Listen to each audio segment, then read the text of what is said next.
नमस्कार, मी करणसिंह पवार. आपण पाहता एलएस मराठी. बुलेटिनच्या सुरुवातीला घेऊयात वेगवान बातम्यांचा आढावा.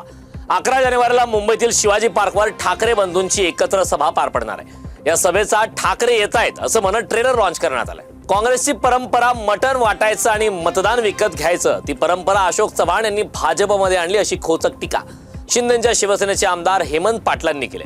नांदेडची भाजप आता काँग्रेसमय झाली असं म्हणत हेमंत पाटलांनी अशोक चव्हाण यांच्यावर जोरदार हल्लाबोल केलाय. रोज खा मटण आणि भाजपाचा दाबा बटन असं वक्तव्य अशोक चव्हाण यांनी केलं होतं. वाशीमध्ये नगर परिषद उपाध्यक्ष निवडीसाठी भाजपचे जिल्हा प्रभारी खासदार अनुप धोत्रे यांच्या नेतृत्वाखाली पदाधिकाऱ्यांची बैठक पार पडली. या बैठकीला जिल्हाध्यक्ष पुरुषोत्तम चितलांगे, आमदार श्याम खोडे, नगराध्यक्ष, नगरसेवक आणि महत्त्वाचे पदाधिकारी सहभागी झाले होते. मात्र मुख्यमंत्री देवेंद्र फडणवीस यांनी काँग्रेस किंवा एमआयएम सोबत कोणतीही तडजोड न करण्याचा ठाम आदेश दिल्यामुळे भाजपने यावर ठाम राहण्याचा निर्णय घेतलाय. मनरेगा योजनेच्या समर्थनात हिंगोलीत काँग्रेसतर्फे आंदोलन करण्यात आलंय. यावेळी जिल्हा काँग्रेस कमिटीच्या वतीने मनरेगा योजना पूर्वीप्रमाणे सुरू ठेवण्यात यावी, तसंच या योजनेचं नाव बदलू नये या मागणीसाठी आज जिल्हाधिकारी राहुल गुप्ता यांना निवेदन देण्यात आले. या आंदोलनाला काँग्रेसचे पदाधिकारी मोठ्या संख्येने उपस्थित होते. चंद्रपूरमध्ये भाजपच्या प्रचार सभांमध्ये गोंधळ घालून व्यत्यय आणणाऱ्या बंडखोर उमेदवारांना आज पोलिसांनी चांगली स्तंभी दिली. 2 दिवसांपूर्वी भाजप उमेदवारांच्या प्रचारार्थ महसूल मंत्री चंद्रशेखर बावनकुळे यांच्या 2 सभांमध्ये बंडखोर उमेदवारांनी गोंधळ घातला होता. त्या पार्श्वभूमीवर पोलिसांकडून बंडखोर उमेदवारांनाही तंबी देण्यात आली.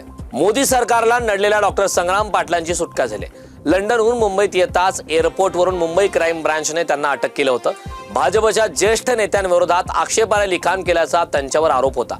कोविड काळात महामारीशी लढण्यासाठी युट्यूबच्या माध्यमातून वैद्यकीय मार्गदर्शन ते करत होते.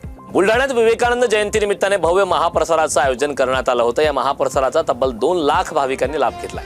या महाप्रसारासाठी सुमारे 350 क्विंटल गव्हापासून पुरी आणि वांग्याची भाजी असा सात्विक महाप्रसाद तयार करण्यात आला होता. बारामतीमध्ये कृषी विज्ञान केंद्राच्या वतीने आयोजित करण्यात येणारे यंदाचे कृषी प्रदर्शन 2026 हे कृषी प्रदर्शन 17 ते 24 जानेवारी दरम्यान असे 8 दिवस आयोजित करण्यात आले.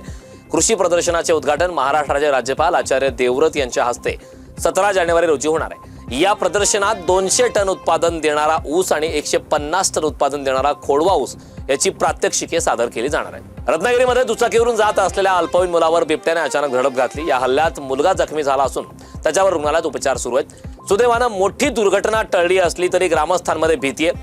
नागरिकांनी सतर्क राहावं, पहाटे आणि रात्रीच्या वेळी एकट्याने प्रवास टाळावा असं आवाहन वन विभागाकडून करण्यात आलं. पुण्याच्या येरवडा परिसरात अवैध गावठी दारू तयार करणाऱ्या ठिकाणावर पोलिसांनी मोठी कारवाई केली. यावेळी छापा टाकून सुमारे 2000 लिटर कच्चे रसायन, तयार दारू आणि 5 ते 6 हातभट्टी यंत्रे जप्त करून जागेवरच नष्ट करण्यात आले. पुढेही कठोर कारवाई सुरू राहणार असल्याचा इशारा पोलिसांनी दिला. वेगवान बातम्यांचा आढावा घेतल्यानंतर या बुलेटिनमध्ये वेळ झालेली आहे. इथेच थांबण्याची. पाहत रहा एलएस मराठी.